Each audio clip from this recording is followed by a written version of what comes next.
Hello, everybody. Welcome to Profound Truth. And today we have a beautiful topic, a personal relationship with God. Wow, that's beautiful, beautiful for everybody. And of course, I want to tell you that I have a beautiful guest, a handsome man for the Lord of God. And this is my brother, Robert. I think you guys saw him before. This is definitely my brother, Bob. How you doing, Bob, today? Oh, hold on a sec. Hey, Ignacio. Estamos aquí. How's everything? Okay, it's a cold day in Connecticut, you know. Wow. We had snow last night and snow, I think, tomorrow night. Freezing cold outside, going down to almost 0 degrees Fahrenheit tonight. So that's probably like minus 15 Celsius. Oh my goodness, that's a lot. I know we have like 3 or 4 inches last week, and I would say last week almost on Tuesday, and really was hot. I mean, it was cold because the snow got frozen, become a kind of like a little ice.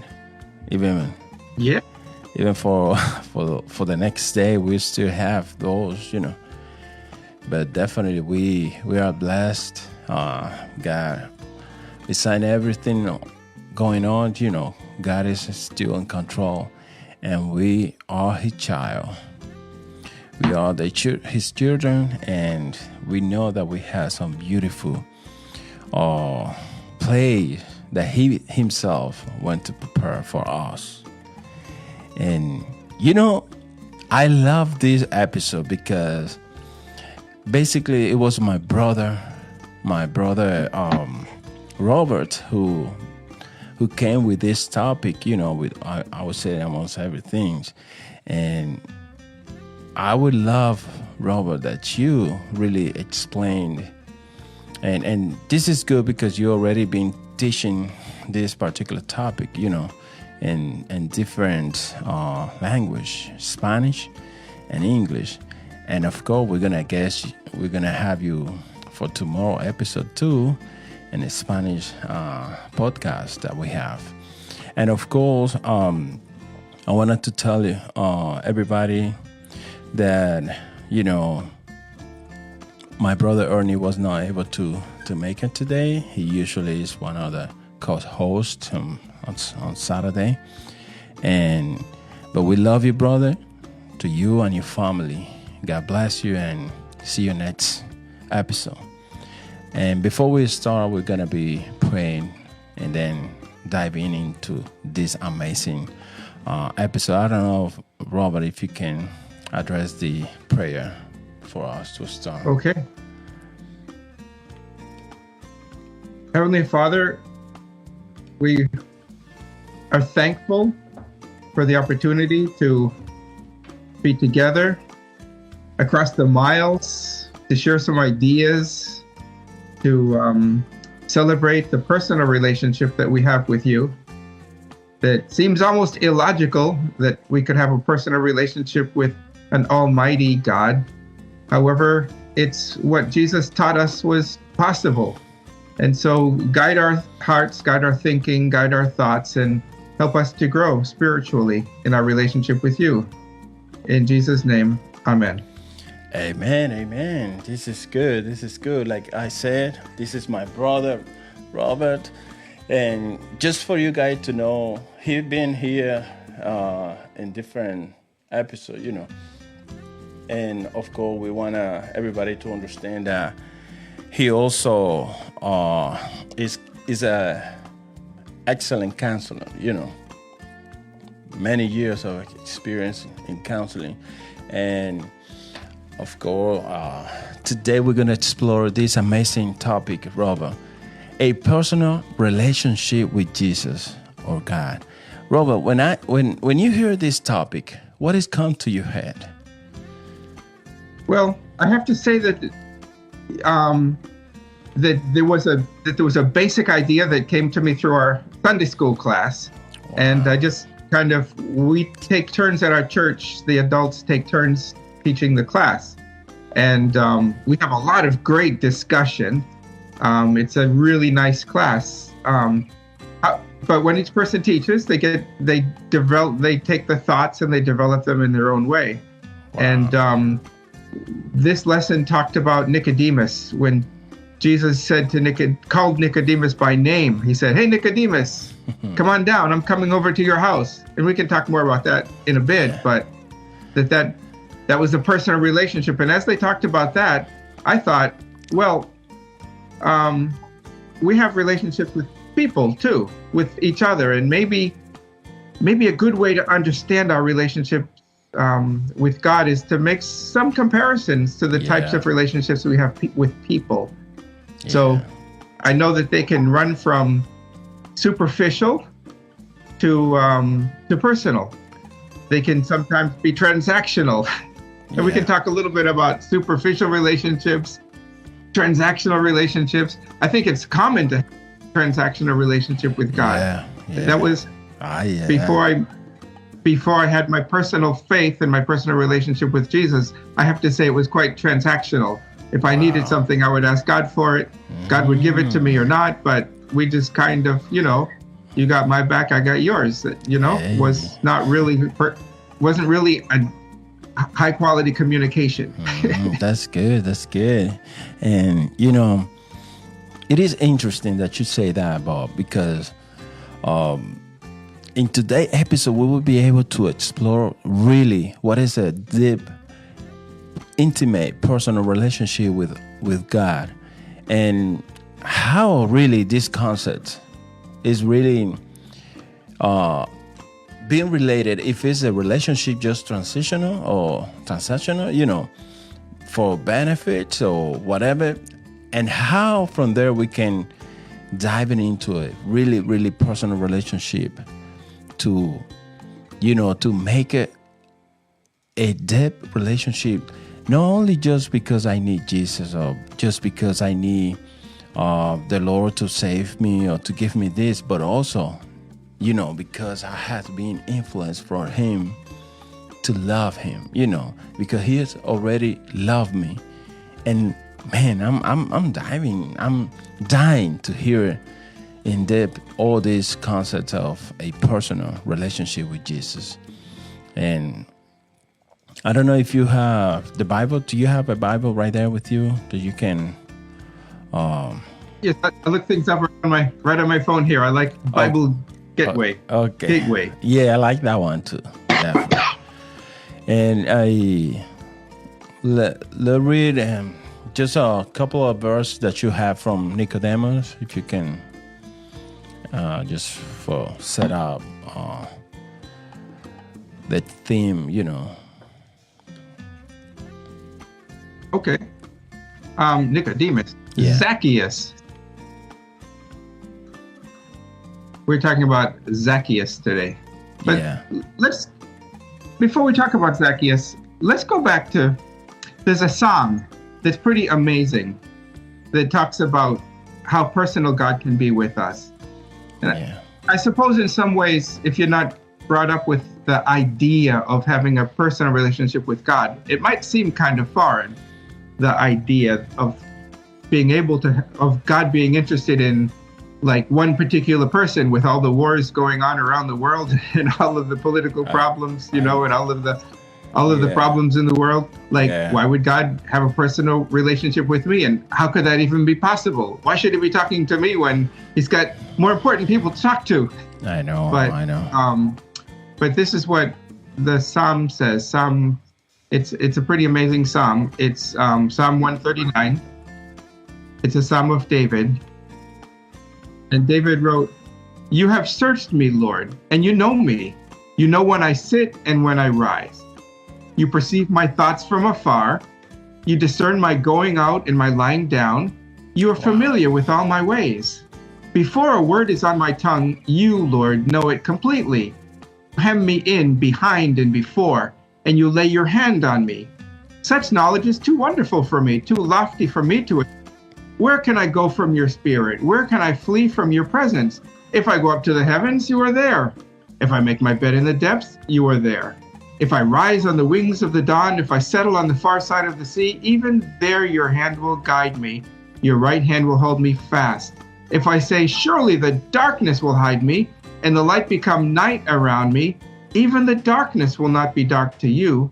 The night will shine like the day, for darkness is as light to you.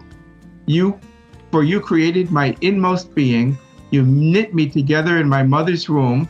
I praise you because I am fearfully and wonderfully made. Your works are wonderful. I know that full well.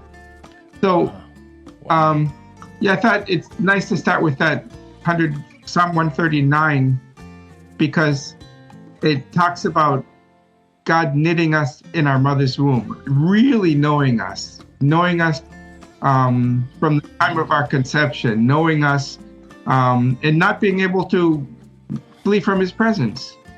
That we can't. He's with us. We may feel that God is far at times, at difficult times, but we can't get away. We can't. He's always available, and we can pray continuously. That's a good example. I even put on the screen the live Luthers, which have another psalm, from, I believe, from David, which is 139. And still, we couldn't see that God has a magnificent relationship with David, because even he did a lot, flaw, a lot mistake, a lot of sins, just like us. God was able to say that David has his heart according God, according to God's heart. And when God says something about, any of his children like that, man, that's something great, because it's not Ignacio or Bob or Ernie or Raquel who said, it's God himself. And I also have, another, and we know that the Bible has a lot experience, or showing different type of relationship, and I don't know, we will, I think, in different activity together, we have been able to speak a little bit about the woman, the Samaritan woman. Do you remember that? I think it's in John 4. Yeah, when Jesus speak with this Samaritan woman at the well, right? And because human mind will jump. Oh, the disciple was surprised, because previous to that particular encounter, Jesus sent them to go to get food in the closed area for them to eat. And then when they come back, when they return, they see Jesus talking with this woman. They didn't even ask. They just making the assumption on their thought. Maybe this is it. Maybe he's trying to connect. But God has a purpose, because this particular woman is not just a simple woman. She was from Samaria. You remember that location? The Jews and this particular people, they don't get along, because the Jews were thinking that they are not real Jews because they only have blood Jews, and some type of internal conflict. So much that even if the Jews were walking in that area, they might attack, and if they were walking in Jews area, they might also be an attack. They have a deep conflict. But look at Jesus. He connected with this lady, and not only connected with her, offer directly water. because he told her that if you drink of the water that I want to bring to you, to give it to you, guess what? You're never gonna be thirsty anymore. Wow. Yes. And the relationship was very personal. His approach to her was very personal. He asked her for water, and she said, that's kind of strange that you would ask me and you have nothing to dip with. And as they got talking, he mentions your husband. And she says, I have no husband. And Jesus says something like, well, you've had several, and the one that you're with now isn't your husband. So he knew. He knew all of this. Yeah. Now, that wasn't, he hadn't been stalking her. It wasn't a creepy thing. No. It was that Jesus knows us personally. He knows our thoughts and knows our relationships, but that was very personal because he knew the details. Yeah, that is true. And you real clear say something unique on that, because she jumped on and respond immediately. Oh, I think you're a prophet. You know my thing. I think you're a prophet. Yeah. So, yeah, in his relationships with most people were personal. Many people, he knew them by name. He called Lazarus to come out of the tomb and so on and so forth. The Zacchaeus story, Jesus, it's from Luke chapter 19. Oh, wow. Jesus entered Jericho and was passing through. Now, when he came to pass through a town, of course, he had this reputation of being a great teacher. So there were crowds of people that came with him and crowds of people that waited to try to see him. And Zacchaeus, he was a short guy. He was not very tall, and he couldn't see above the crowd. So he climbed a tree in order to see. So if any of our listeners ever went to Sunday school as children, they probably sang some of those songs. Now Zacchaeus was a wee little man was he. Some of those songs. Zacchaeus is kind of well known to the children. Yeah. But he climbed this sycamore fig tree, because he wanted to see Jesus, and he must have been curious.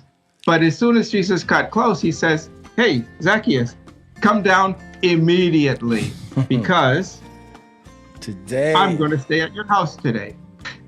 So how personal is that? To kind of invite yourself to somebody's house? Very personal. So Zacchaeus responded very positively, except just like the woman at the well, Zacchaeus wasn't known for being the most honest guy around. He was a tax collector. Oh, man. And I mean, we don't get upset with people if they say, I work at the IRS. That's okay. That's a job and so forth. Yeah. But in Zacchaeus's case, he was collecting taxes for Rome, and Rome was an occupying state. Basically, so they weren't enemy, right? They were occupying Israel. So they did, a lot of Israelis didn't really believe that he had this right to be collecting the taxes for Rome. And Rome would tell him how much to collect. He would collect that much, and any more that he could get would be his. He just had to pay the amount that they owed. So people didn't really like Zacchaeus. He was the boss of a bunch of collectors that would go around and collect money from people in the name of taxes for the emperor of Rome.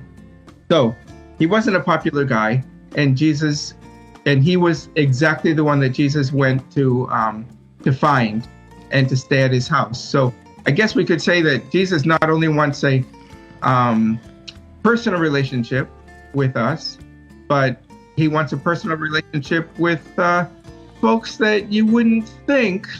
Yeah. Folks that you wouldn't think would be on the A list of this prophet. This is an important highlight that you make, because beside he being working for the other side, because in that particular time, Israel was very certain that the Roman was not their friends, And if a person is collecting taxes, it's already bad. But if you're collecting taxes for the enemy, to your friend, to your people, then they see you like the worst of the worst. And how come Jesus come to the house of this guy if he is one of the worst of the worst? Like in their minds, there is no explanation. In fact, they even told, if this would be a prophet or somebody from above, he wouldn't know who is this person.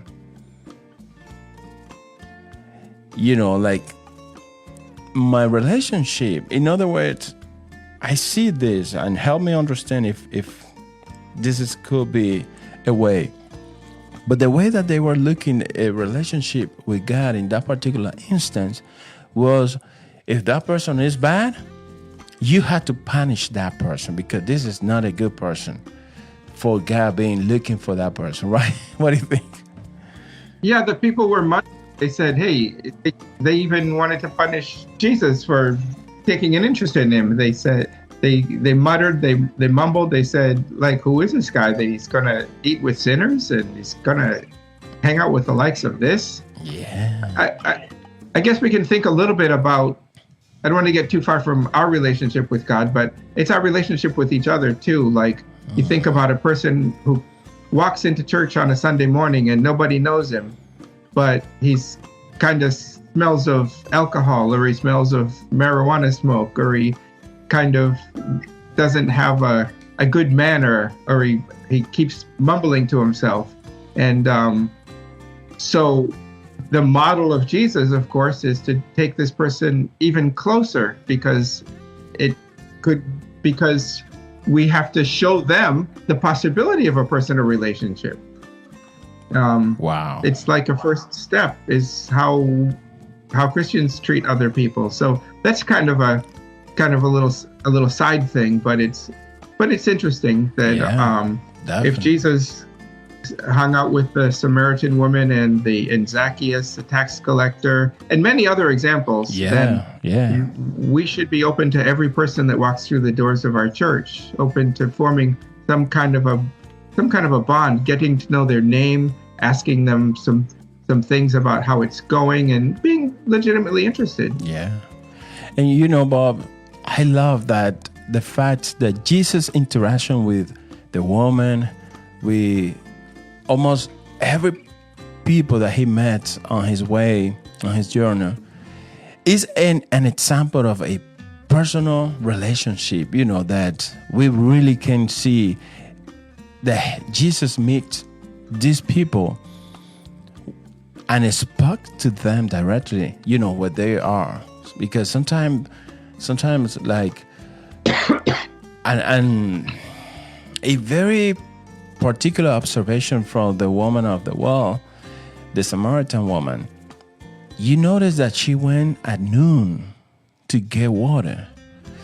And usually in that culture, by that time, they usually go in the morning to get, as a team together, all the women together to bring the water.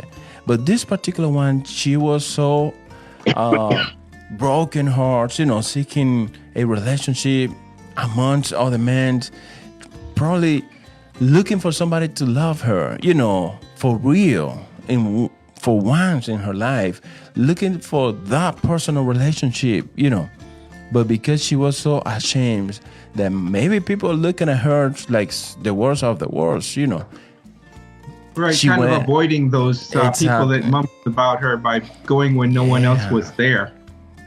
And I love that he went direct. He spoke to all those people directly, where they were, but offers salvation that is both, immediately and eternal for them. Because I never see a woman or a person that being saved and start immediately preaching out, because she immediately went back to the town. She forgot the chains that she might, that she was carrying in that particular time. She forgot about. She was released from that, and she went to the town to tell people, hey, there is a beautiful and personal, intimate relationship that you can make with this person that I think is the Messiah. So when you think about her and Zacchaeus not being the most popular people in town, yet experiencing the love of Jesus, and Jesus coming like in a personal way to them, you can see that you don't really have to be good or popular or able to put money in the collection plate in order to have this to feel the personal love of Jesus Christ. That if we do anything good, it's because we want to share the love that Jesus shared with us, not because we want to obtain his love. Yeah. So that's where we had this idea of the transactional relationship. Like if you think of human relationships and how human relationships might be kind of shadows or patterns for our relationship with Jesus. Yeah. You think, okay, how about a traditional marriage? In the traditional marriage, maybe the fellow, this gets really traditional, but maybe the fellow brings home the bacon, he has a job, he brings home the money, he gives it to the wife cooks the dinner. The wife cooks the dinner and then she cleans while he's kind of watching TV or something. But there's a kind of you scratch my back, I'll scratch yours. There's kind of a two-way street. There's a lot of business transactions are like this. We'll sell this many things for this much money, or we'll transport your things for this reason. But it's like an exchange. Like I keep track of what you got me for Christmas, because what I'm going to give you for Christmas is going to be about the same value for a birthday, that it's going to somehow have to even out what I'm not like here a just to get competition from you, but what I get from you, I'm going to balance with what I do for you. And so that's it. Okay, I was baptized. God wanted me to be baptized. I got baptized. I should be doing pretty well with God right now. Yeah, because I did something. God wanted me to have my confirmation. I was confirmed. Nice. God said to obey the 10 Commandments. Wow. If I go down that list of 10 Commandments, I think I'm doing pretty well. Not perfect, but at least I know how to earn God's love by obeying his commands. Wow. That's a transactional relationship with God that I guess we all do. I have to confess, when I was a young teen, I was in Boy Scouts. We went to a YMCA pool, and my dad was driving a group of us home in his old car, and the car broke down and wouldn't start. And I remember praying as a young teenager, God, just make that car start, and I'll follow all the 10 Commandments. I promise. So it's, like thinking in terms of what God can do for us and trying to earn that by doing things for God. But that's not the kind of personal relationship that we're talking about when we mean having a personal relationship with Jesus. Yeah. That's quite different, but I think many of us fall into that trap. You really are trying to help people understand that our personal relationship, or early, I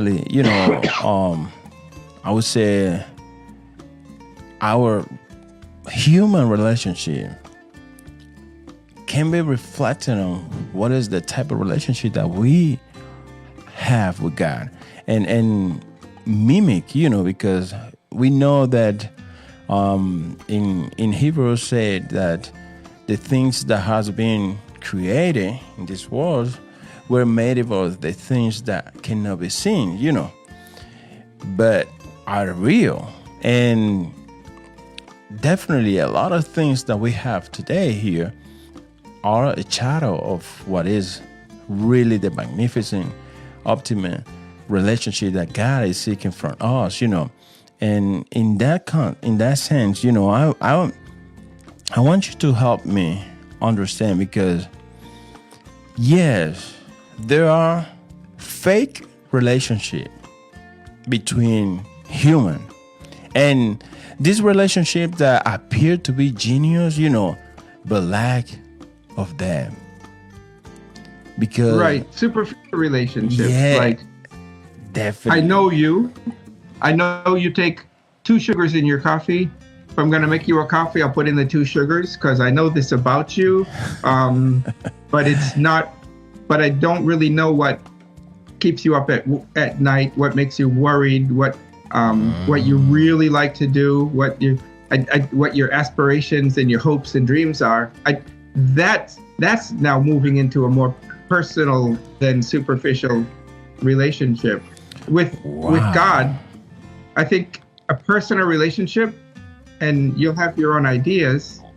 It means, like with people, it's having conversation, having the lines of conversation open, having some trust, being able to talk about anything, being able to share things that are deep and personal, valuing the other person and wanting to make that person happy regardless of what you might get in return. I mean, that's the kind of love that Jesus has for other people. It's like wanting to make wanting to heal another person's life, but not expecting something in return, and not going at it for what you can get. So it's like we say to God, what you did for me when you forgave my sins, what you did for me when you came into my life, what you did for me is just the right thing. And I want to share that love with other people because of what you've done, as opposed to what, that superficial transactional thing that a lot of people get into when they say, well, listen, God, this is what I need and this is what I'm willing to do to get it.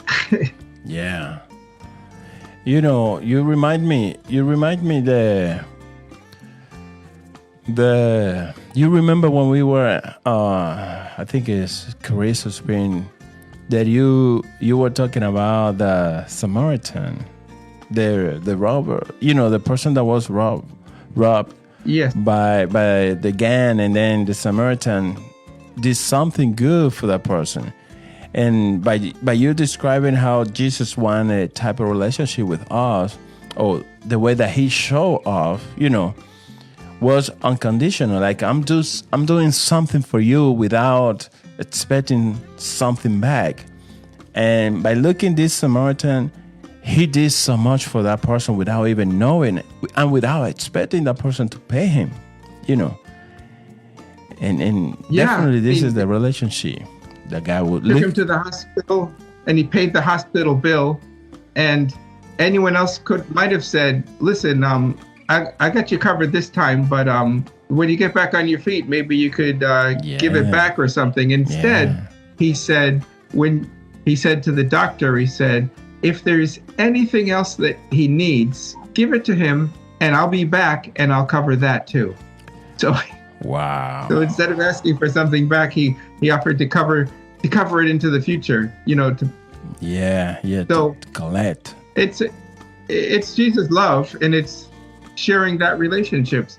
It makes a difference in our relationships with each other, with other people too. When we know the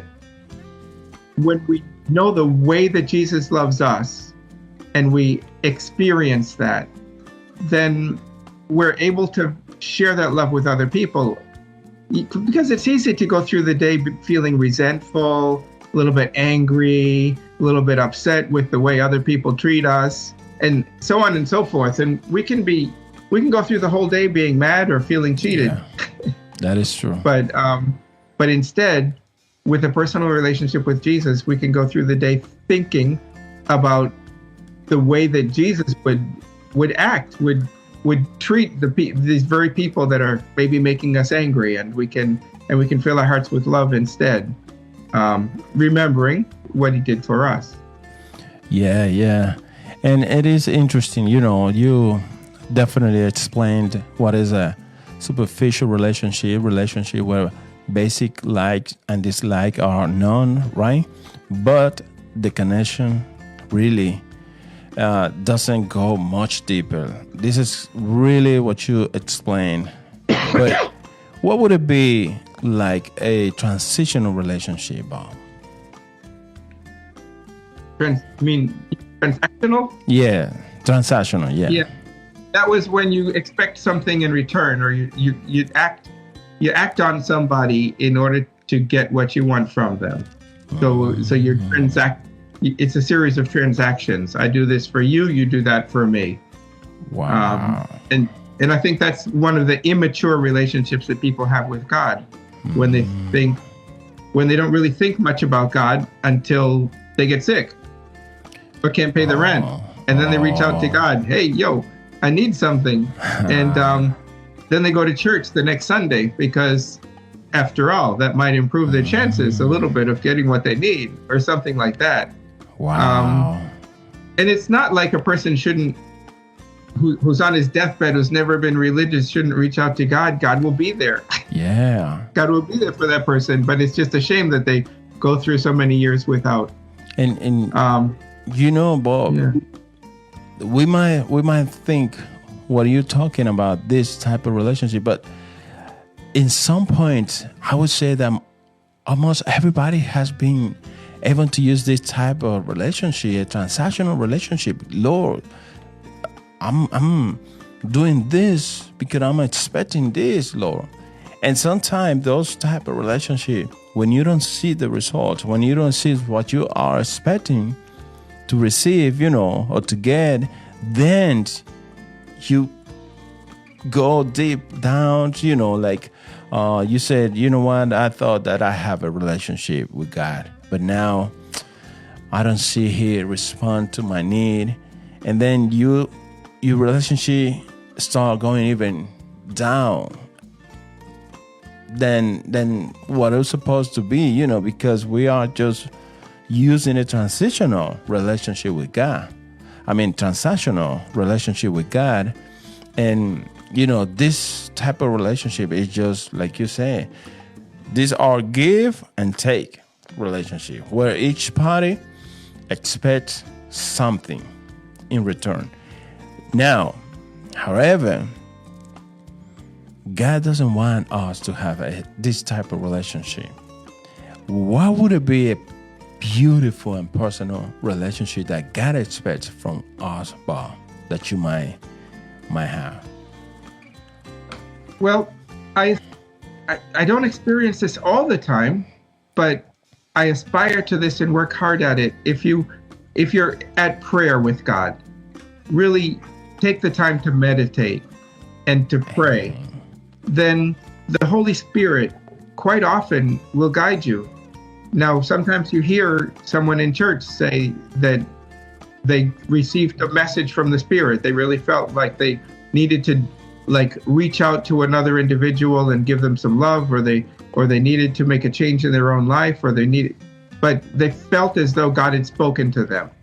Now, that could be a little bit off-putting to some folks who say, well, what do you mean God speaks to you? But in meditation and prayer, there are times that when it's a personal relationship, we feel God giving us some guidance. Maybe saying, hey, what you did the other day, that wasn't right. You should ask for forgiveness. You should repent of that and make a change. Amen. Or saying, hey, there's a sister at church that has some particular needs. You don't know what they are but you've seen her weeping and sobbing, and she needs somebody just to reach out and give a little bit of show a little bit of interest. Wow, that is true. So, in keeping the conversation open, it's kind of funny. I worked in psychiatric hospitals, and people who suffer from schizophrenia, it's not uncommon for them to hear auditory hallucinations. So they may be talking to themselves or laughing to themselves in a corner of the room, and it's kind of chalked up to maybe it's a hallucination experience, and that's okay. But when you're out in the streets now, so many people have earbuds in their ears that everybody's walking around talking to somebody, and it looks like they're talking to themselves, and it's kind of all strange. But the Christian has the ability to talk to Jesus like on an open and continuous basis. When you can say some words of praise. When you say some words of praise, a lot of the negativity goes away. When you pray for somebody who really needs prayer, then even an enemy, then your mood changes. We all have kind of an enemy. I don't know. You could have as an enemy, you could have a boss that you really dislike. Mm-hmm. It could be a landlord, a homeowner, a neighbor, someone that you really dislike, a relative, an in-law you dislike. It could be a political leader that you really dislike. And a lot of people today are going through that kind of thing with a country sort of divided. But if you pray for those people, just kind of keep that open, talking to God, praying for those people, your mood is different. You don't feel so angry and so frustrated and so put upon. Your mood is different because you're praying that God will bless that person, will give them some guidance, will give them some light, will take things over. So it's a more positive outlook. And that's the kind of personal relationship. Mm. When you talk to your spouse, hopefully you kind of have an open two-way flow of conversation, right? Yeah. And you're thinking together, and your minds are kind of solving things and coming together, and that the kind of prayer relationship that people can have when their relationship with God is personal. It doesn't have to be 5 Our Fathers and 6 Hail Marys. It can be walking down the street and saying, wow, I'm really feeling angry at so-and-so. And I want to pray for that person because I know that you love that person. Yeah. And I want you to make me an instrument of your love. That is true. That is true, Bob. And, I would try to describe what is really an idea of personal relationship might look like. And something that I love is that a personal relationship with Jesus is like the deepest, most trusting human relationship. And it's based on trust. It's not based on those things that we described before. And in order for you to have a relationship that is based on trust, we have to be able to, connect with Jesus in a very deeper way that David connects with God. The Samaritan woman connects with Zacchaeus. You say, what was the name of the tax collector? The tax collector, yes. Oh, I forgot his name. I know it's really different between English and Spanish. In English, people say Zacchaeus. Zacchaeus. and in Spanish, I think it's Saqueo, right? Yes. Okay, Zacchaeus. Perfect. And there are another guy. I forgot his name, but I think it's mentioned just a tax collector who invited Jesus to his house, and then he invite all the people, all the tax collectors, and have a beautiful dinner. But then a woman came over. I don't know if you remember that story. A woman came over and started crying. She was a prostitute. Yes. She started crying, but she used her body her to wipe it off with the tears on the feet of the Lord, and then a very expensive perfume she has, she put spread it on his feet. But that guy who invited Jesus to his house immediately start criticizing him. If this man would be God or the Son of God, whatever, he wouldn't know who is this woman and wouldn't allow her. And I love the fact that Jesus said, hey, he has a name, I forgot his name, but to the host of the party, he said, let me give you this analogy.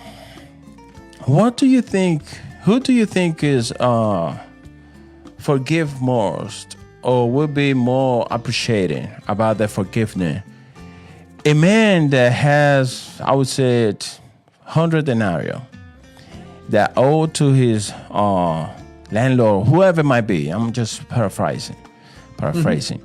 And then there is another one that own 1,000 denarii, but both of them are forgiven. Who do you think will be more appreciative of that forgiveness? And the guy said, I guess the one that own more. You got it. You just right, said the Lord. Look at this woman. Since I came here, you didn't wash my feet. You didn't even brought water for me to wash my feet. That was a tradition in that particular location. And this woman hasn't stopped washing my feet. And she, with her tears, with her perfume, and drying it with her hair. And now I'm going to tell you that this woman, as much longer since she has been forgiven. Now, that's shocking because remember, this guy was I think a scribe or some of those people that pretend to be better than in the community. He had some authority, yeah. Yeah, and it is easy for them to judge those individuals because they think they are above in a better relationship with God just because they have a better society in this society, a better position, a better status. And the reality, if you don't have a heart that trusts the Lord, doesn't matter how good you think you are. And I love this statement of John Maxwell. He said, you might be good, but you are not that good. I love that because that puts you down, Yeah. And what is another way that we can also improve our relationship, because there are empathy that you can, intimacy, factors that can really add to a relationship with Jesus. Why do you think it's important to add those factors and then to keep growing or developing your relationship with God? Well, you mentioned the word empathy, and I suppose if you think about the life of Jesus, especially as we're talking about Jesus with a prostitute, a tax collector, and a woman who has a bad reputation, about him reaching out to those people, loving those people, even though the society would judge him for that. When you think about that, that really is a sign of empathy. Yeah. And so when we think of the love that Jesus has for these people, he really had empathy for them. Empathy is when you're really able to, at least in your mind, in your heart, put yourself in someone else's situation and not just say, hey, I know how you feel, but I mean, you actually, you wouldn't say that, but inside you would actually feel something of what they're feeling, as opposed to sympathy. Sympathy is just simply having a feeling for what's going on in that person's life, but it's not. But empathy is getting down there and really understanding what's the pain that the person is going through. And look, they sounds kind of similar, but they are not similar. They sounds, or those two words that you're explaining, the empathy, the sympathy, they sounds kind, but it's not the same, Very. And Jesus was empathic. He loved people regardless. Yeah. Regardless of who they were. Now, that made a change in Zacchaeus' life. He said to him, "Look, salvation has come to your house today." And Zacchaeus said, "Well, if I've ever kind of cheated anyone, as if everyone didn't know that that's what he did, then I'd make it up to them 3 times over. That's what I'll do." And he changed his ways. He reformed. Yeah. And that would be a kind of a personal relationship with Jesus of trust, is saying, well, I could give back the money that I took, the money that I stole, and I'll still be okay because Jesus, you and I are okay. You love this person. I love this person. Wow. And I'm going to make it up to them. And beside the empathy that Jesus have also, I see all over the place that Jesus also used intimacy with every person that he established a personal relationship with them. What do you think? When he went to the grave of Lazarus, to the tomb, he cried. Yeah. The shortest verse in the Bible, right? Jesus wept. So that's true. Yeah. So he there's like no end of examples of people in the Bible who had Jesus like actually come to them in a personal way, call them by name. Lazarus, come on out of there. Zacchaeus, come on down from there. Getting to a person by name makes it a personal relationship, and the people changed. Zacchaeus came to life. Lazarus came to life. Zacchaeus decided to pay back and to stop cheating. Maybe he still collected taxes. He just wasn't corrupt about it. Yeah, because he said, even if I remember that, if I have, in some way hurt somebody in taking something that is not from mine, I would pay 4 times what I owe that person. I mean, that's a radical change right there. And imagine what that does for a person's mental health too, to be able to own up to, like the first step of like one of the early steps of Alcoholics Anonymous, is I did this moral inventory of myself and exactly. And it accepted the fact that I had wronged some people and that I was going to make it right. Yeah. Wow. I love it. It's a little bit more healthy than just I'm walking down the street and I see someone that I did something wrong to, and I have to cross the street because either I'm embarrassed or I don't want the person to haul off and slug me, but I have to keep my distance from this person that I wronged. And in this new way of looking at the world, think of how much more healthy it is just to say, hey, listen, I did wrong. I want to make it up to you. And here it is 4 times. Yeah. Wow. I have a verse in Hebrews 4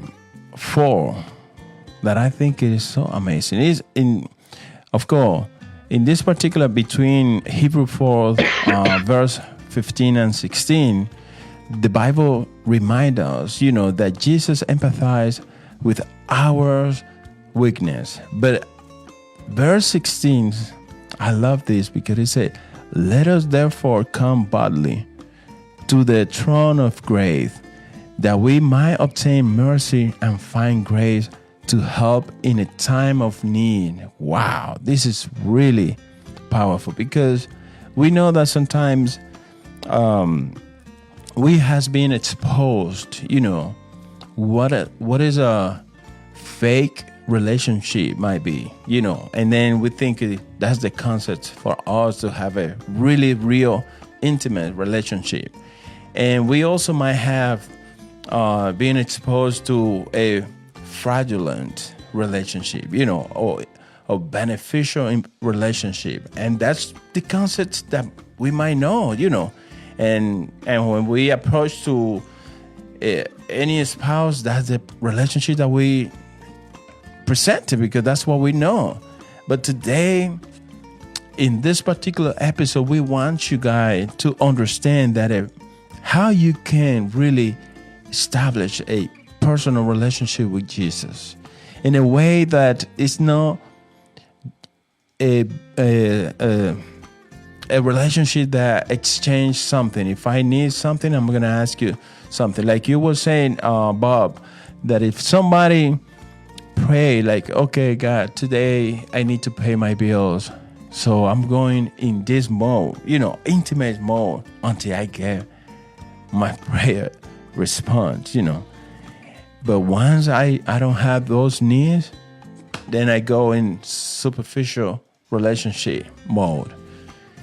And we don't try to keep this relationship as Jesus himself showed how to be, how to be in a relationship. Because Jesus himself said to the husband, love your wife as Jesus loved church. And then if you go back, how did Jesus love the church? You see that he gave it his whole being to church, to the people. And that's the type of relationship that he wants us to establish with him. What do you think, Right. There was no church at that time. So it was just what you said. It was the people, the people of the church, the people are. And you read from Hebrews, let us approach the throne of grace boldly. You can only approach a throne boldly if you know that the person sitting on the throne wants to have a personal relationship with you. Yeah. Unless that's personal. So that's kind of faith and trust, knowing that God is open to, wants a personal relationship with us. You know what I mean? Yeah. That gives us the faith and the confidence to be able to go boldly and say, listen, I really messed up. I really haven't lived my life the way you want me to live my life, but I'm here looking for forgiveness, and I want to serve you. But I want to enter into a personal relationship, a knowledge, a communication, an openness, not hiding things. Wow. I love it. I love it. This episode is really something that I think it's not just in 1 hour we can describe what really a personal relationship with Christ look like, because it has so much details. It have trust. It have know that person. Like you said, if you boldly want to approach to that throne, you need to really understand who is in that throne, right? To know that person. And that's why I get so amazed and fascinated with the relationship that David has with God, because Jesus hasn't been able to die for us, but God always has established a way for humanity connect with him and have a personal relationship with him. Because if you read Psalm 139, you will see that in that particular chapter beautifully captures the scenes of a personal relationship with God.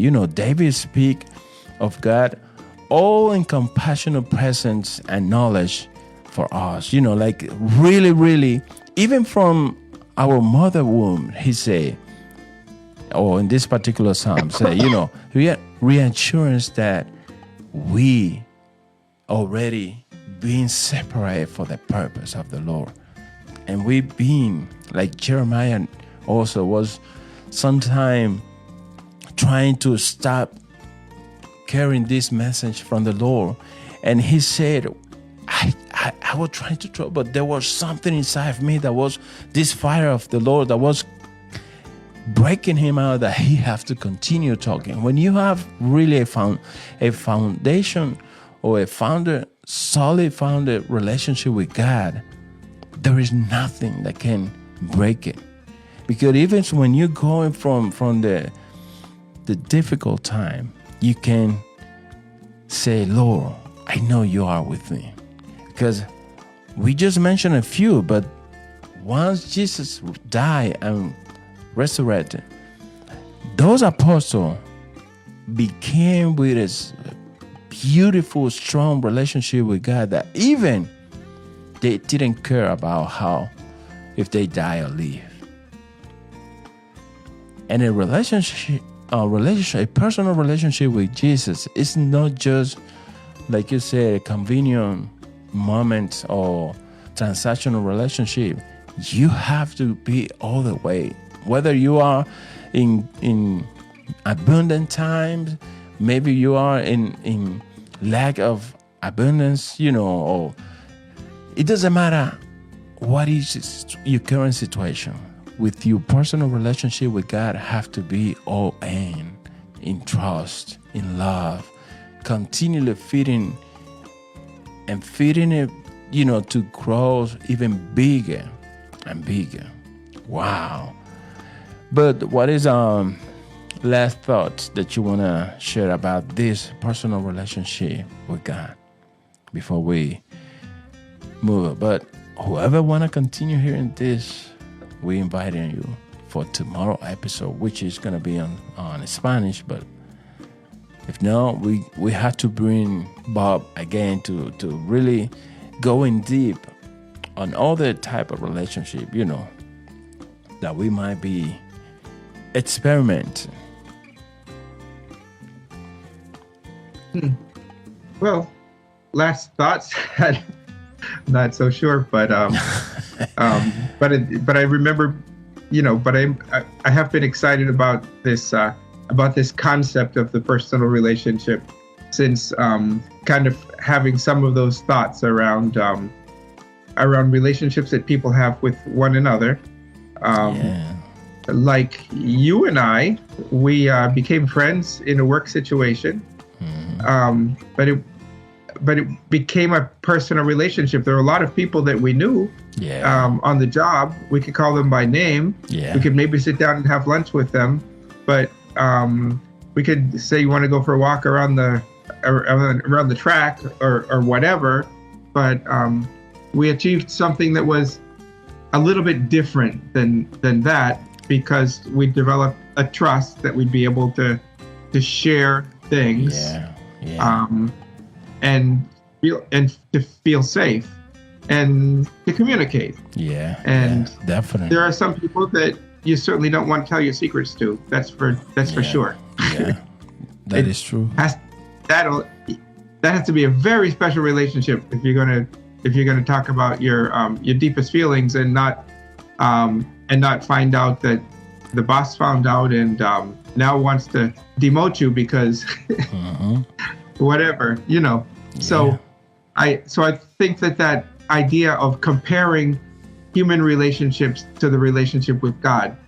Now, our relationship with God isn't really at the human level with all the human limitations, but we can understand something about the relationship and how to grow it when we make some of the comparisons, like the people with whom we keep a kind of a distance, but we know them, the people who we know a few things about and can have a nice chat with, the people that we and then the people that we really care about, and it matters not what we get back from it, because we're serving God in the situation, and we're and again, I think it's to have the personal relationship with God, to see others the way Jesus does instead of the way we do, Yeah. It's very healthy emotionally.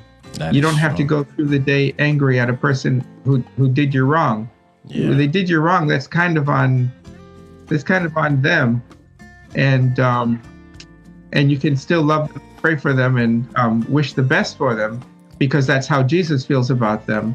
And so you don't have to go through the day angry, humiliated, Yeah. embarrassed. I love that, think Bob. I love it. It's good for our emotional health to evaluate our relationship with God and make it more personal. Yeah, that is true. And sadly, Open line communication. Yeah, we know that also a personal relationship really costs, because it's not, when you have a relationship that carry, if something going wrong, you wanna try to reconnect with a person, like even if you're going through a process, So we definitely recommend everybody to establish, if you don't have it already, a real personal relationship with God, And let me,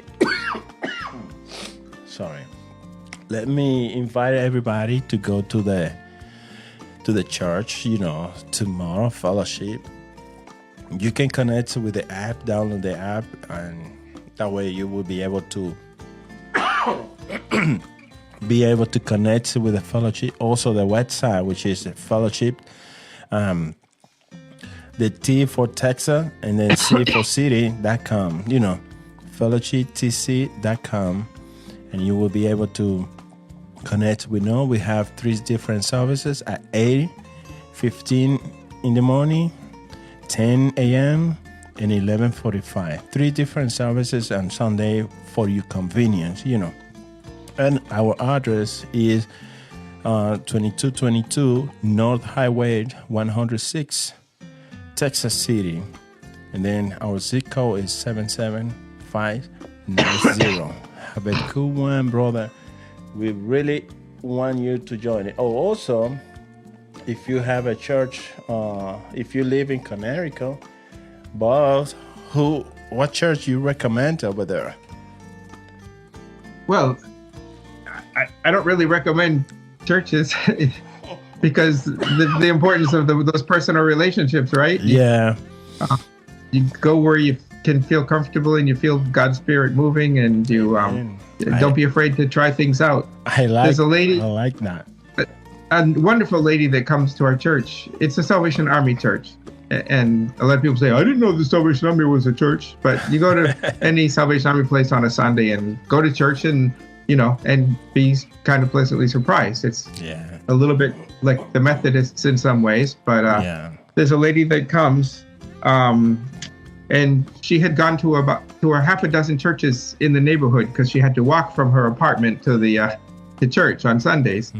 And when she came to ours, what she liked about it was that in this particular congregation, we have people that speak 2 different languages, and we use interpreters. And she only speaks one of the languages, but she said, but I like this because it really makes me feel that everybody's welcome. It's really, this is what she said, this is what I think that God's, that the kingdom of heaven is like. All different people together, all different people. Yep. So Even in Revelation her case, say she moved around, she practiced, she tried things out, and she found what was right for her.